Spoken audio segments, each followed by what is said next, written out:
Bonjour à tous, voici une petite vidéo pour vous parler des sections de cône de révolution. Apprenons à tracer une section d'un cône de révolution en vraie grandeur. Les sections qui nous intéressent vont être les sections parallèles à la base du cône. Les sections parallèles à la base du cône vont toujours être une réduction de sa base, c'est-à-dire une réduction du cercle à la base du cône. Donc ce seront toujours des cercles. Pour réussir à les dessiner en vraie grandeur, il nous faut connaître leurs rayons.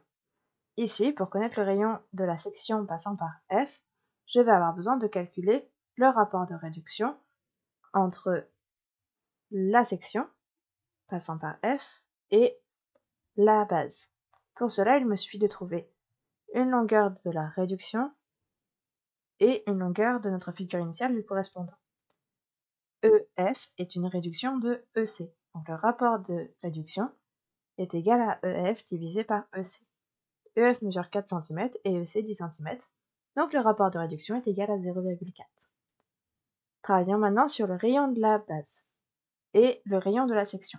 Le rayon de la section est égal au rayon de la base fois le rapport de réduction. Ici, le rayon de la base, c'est GC. GC mesure 7 cm, donc le rayon de la section, c'est 7 cm fois 0,4, c'est-à-dire 2,8 cm.